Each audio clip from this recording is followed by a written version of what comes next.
Looked into the C40 websites. The C40 is the consortium of municipalities that have signed on to the 15-minute city plan.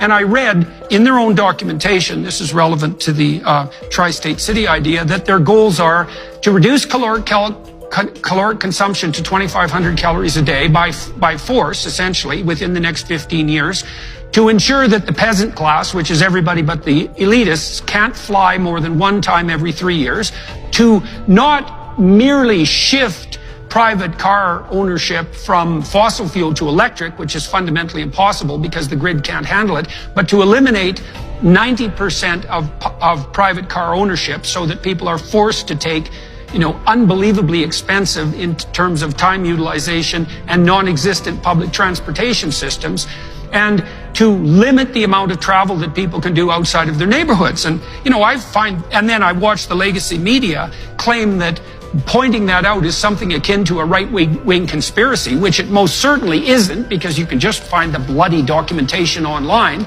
And then I look at places like China, which have taken this to an extreme. 600 million closed-circuit TV cameras in China. One for every 1.5 persons watching the Chinese all the time, able to monitor them 100% by face, and also to identify them by gait, and to limit their ability to do absolutely anything, to buy, to sell, to travel, to move, to leave their neighborhood, with this top-down surveillance system that perversely and consciously some of the Chinese engineers have actually named Skynet.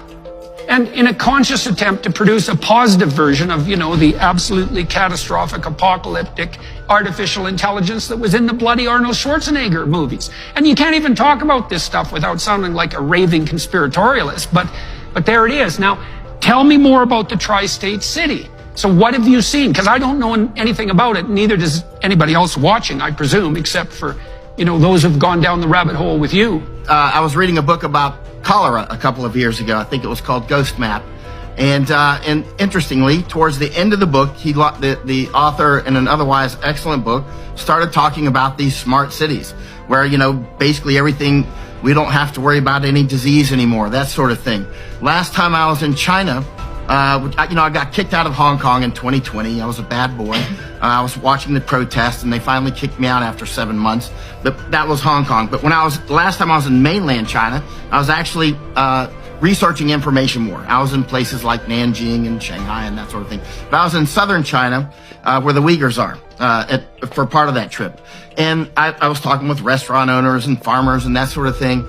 And various restaurant owners told me that when a Uyghur comes in, they are mandated by law to call the police immediately. The police immediately come to check. So the smart city goes beyond mere optics. They're installing those cameras all over Hong Kong. They were doing that when I left. That's in Hong Kong. But over in mainland China, it's not just the cameras everywhere. It's also, you're mandated to call. When I was in Hong Kong, by the way, in the protest, the protesters would take their lasers and shine them in the cameras and burn out the sensors. Actually, my camera got a little damaged by it. But that's not a long-term solution, obviously.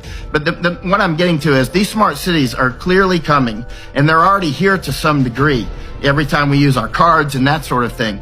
But they're clearly taking it to a higher level of complete control. And again, this isn't conspiratorial. They say they're going to do it. I mean, you talk about Mark Rutte, the Prime Minister of Netherlands. You can see Klaus Schwab going, where do you find such prime ministers as Mark Rutte?